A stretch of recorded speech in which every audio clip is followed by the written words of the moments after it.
sou o professor Fernando Abreu, professor responsável pela disciplina de Anatomia Topográfica da Cabeça e do Pescoço da Universidade Federal Fluminense. Estamos aqui no Anatômico do Instituto de Saúde de Nova Friburgo. Bem, a aula de hoje é sobre mandíbula.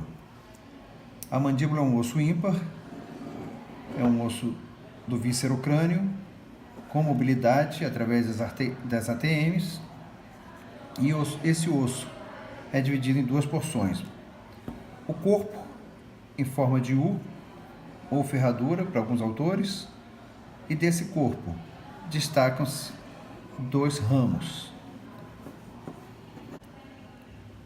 Vamos começar então pelo corpo da mandíbula.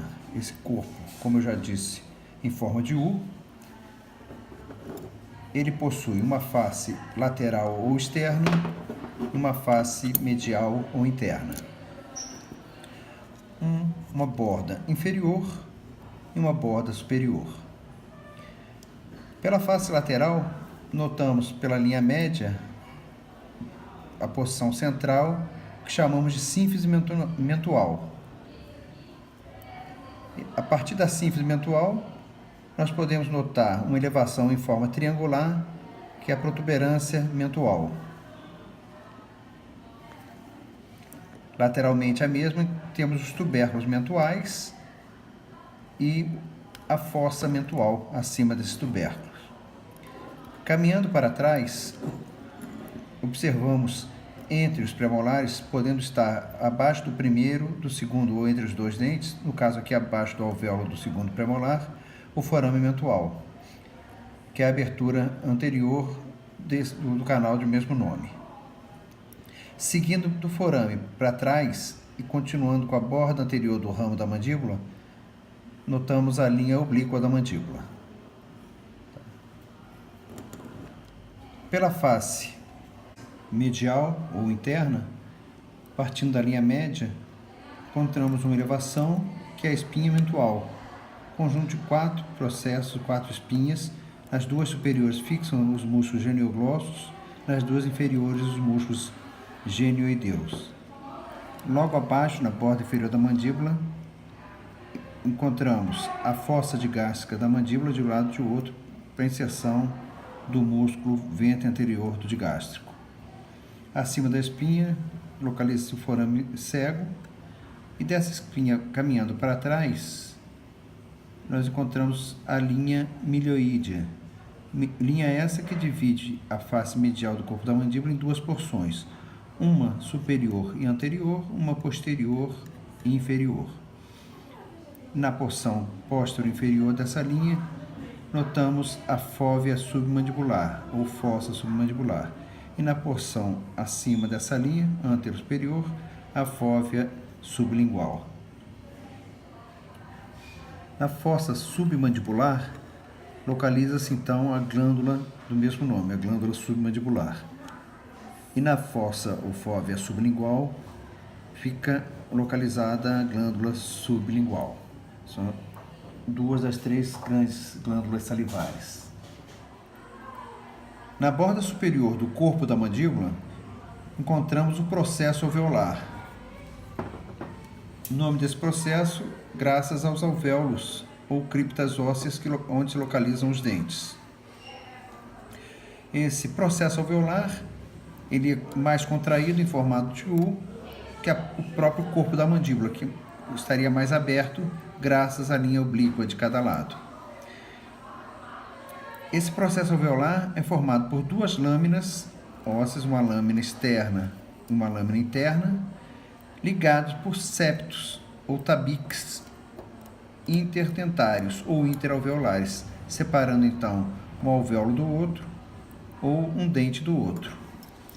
Então aqui temos um septo interdentário ou interalveolar.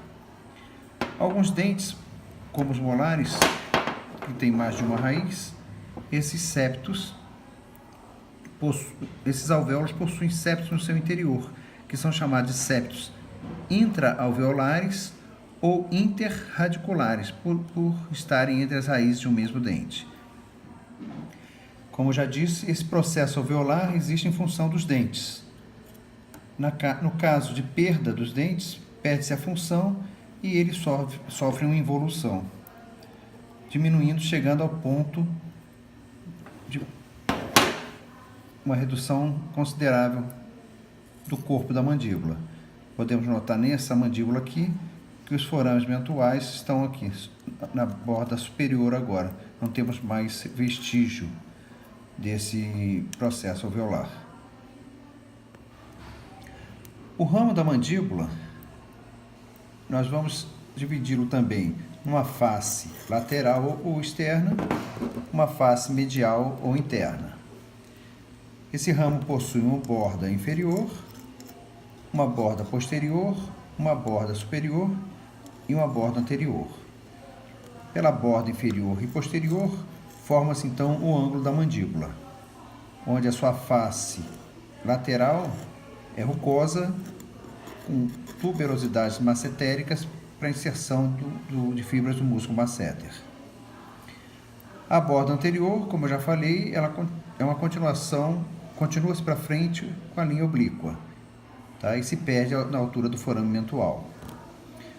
A borda superior possui dois processos, um processo posterior articular, um processo anterior muscular. O muscular vai fixar fibras de inserção do músculo temporal e no processo posterior articular vai se articular então com o osso temporal, formando a articulação temporomandibular. Pela face medial do ramo da mandíbula, temos aqui no processo coronoide uma crista que vai desde o vértice, desde o ápice, caminhando até atrás do último molar. Pouco atrás desse dente, ela se bifurca, essa crista é a crista temporal, e ela vai se bifurcar formando o trígono ou triângulo retromolar. Entre essa crista temporal e a linha oblíqua, essa região é chamada de fosseta retromolar. No processo condilar, nós encontramos um estreitamento logo abaixo da cabeça da mandíbula, chamado colo da mandíbula. Nesse colo, voltado ligeiramente para diante e para a linha média, está a fóvea pterigóide da mandíbula, onde vai se inserir fibras do músculo pterigoideu lateral. A cabeça propriamente dita possui na sua porção mais antero-superior, de forma elíptica, o côndilo mandibular, no qual vai se articular com o osso temporal.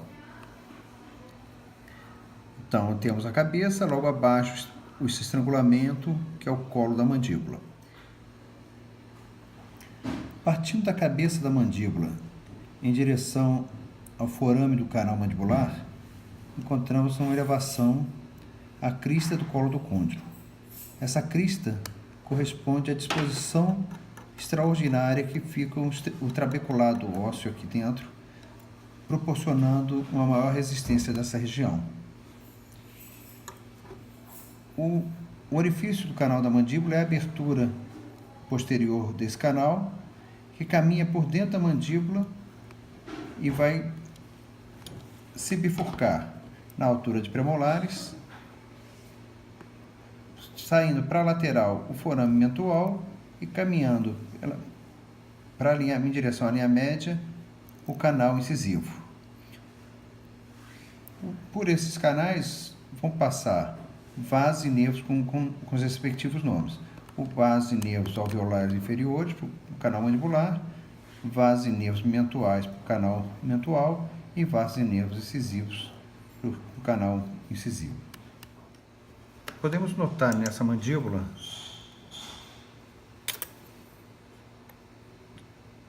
separando a face externa da interna, a porção interna dos dentes, o trabeculado, e por onde seria o canal da mandíbula, que na altura do premolar se bifurca um ramo continuando para frente e um outro canal saindo aqui na face lateral pelo forame mentual.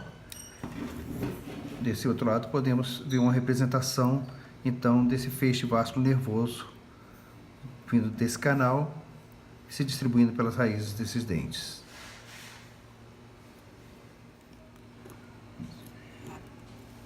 Voltando à face medial do ramo, adiante do forame mandibular, nós temos uma elevação à língula da mandíbula.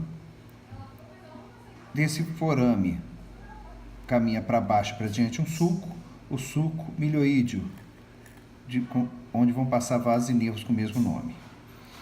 Essa região interna aqui do ângulo da mandíbula, com essas rugosidades, vão servir para a inserção do músculo pterygoideu medial.